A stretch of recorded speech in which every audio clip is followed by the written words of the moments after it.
14 hours, I'm not quite sure, that it's going to begin at 90. And this is a very important thing.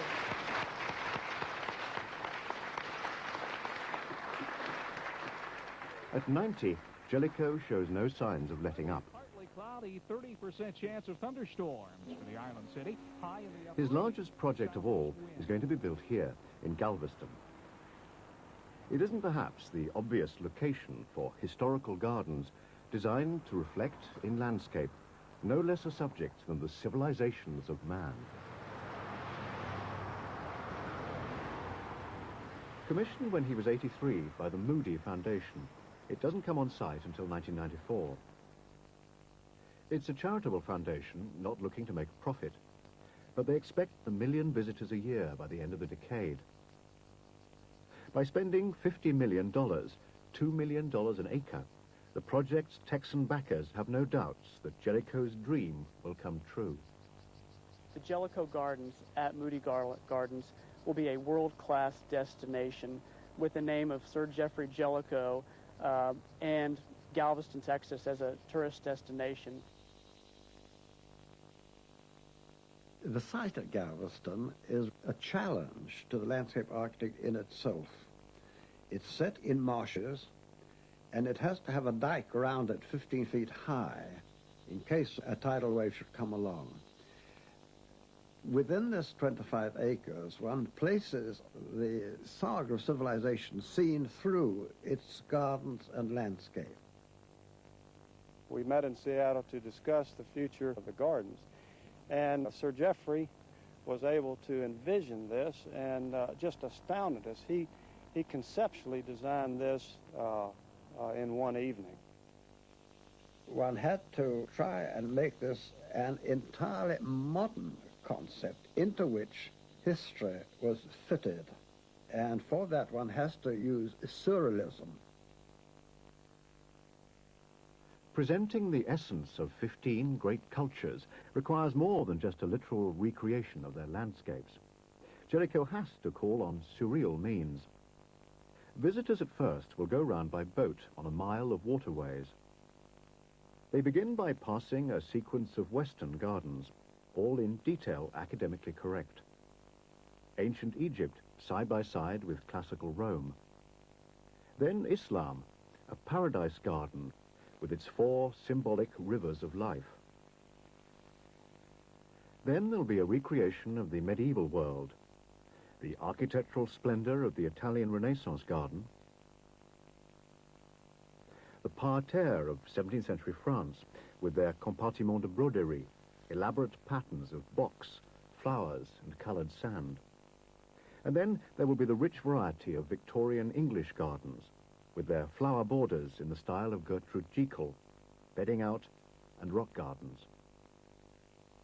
In the main part of the 25-acre site, a serpentine route reveals much larger informal landscapes. First comes a careful reworking of the 18th century English landscape style. 2 miles of paths means that all the landscapes and their buildings, bridges, follies, obelisks and temples can be explored on foot. After the calm of the classical landscape, the boat goes on through a Jellicoe interpretation of the picturesque, with dramatic waterfalls and ominous ruins. There'll even be a chinoiserie park and rustic hamlet based on the garden of the Petit Trianon at Versailles. Then, to the east, the Jade Girdle Moon Bridge leads to the ancient gardens of China, to a distillation of 2,000 years of Chinese landscape art. A landscape of islands, pavilions, temples, and covered ways.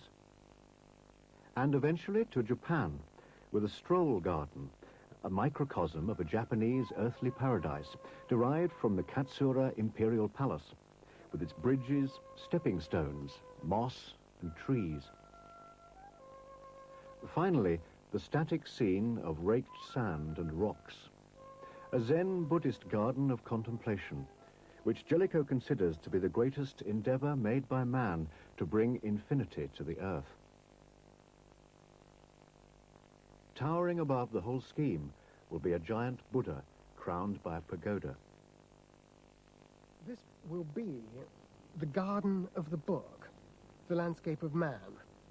The art, the philosophy, the social history, the expression and the architecture, and shows how they influenced garden and landscape design. At the Moody Gardens, we will see how all these interests can be brought together once again and carry garden and landscape design forward to a higher and broader level than it has been before. Is there perhaps something of the theme park about all this? Jellicoe agrees that, in part, there is. It's obviously enjoyable. It's going to be fun and games. But the basic thing which I'm after is this subconscious initiation into an idea. This is where I must come on to Jung and the concept that all nature, all civilizations, everything is unified. It does unify the East and the West, and it unifies the religions because one has the Eden to start with in the classical Western world. Then you have the Greeks, and then you have Buddha, the Buddha landscape at the end. And these are all harmonious together in this one unified scheme. And I think this is what one hopes the world is heading for, and is getting much more so in owing to media and acts and everything being accessible. The world is getting so much smaller, and it is slowly groping its way to your unification. And the main purpose of this thing is to give the feeling, especially to the young who go there, that not only will they learn about history in a way that they can appreciate and enjoy, but they'll also have the feeling that the world is, in fact, going towards something much greater than the chaos that's happening at the present time.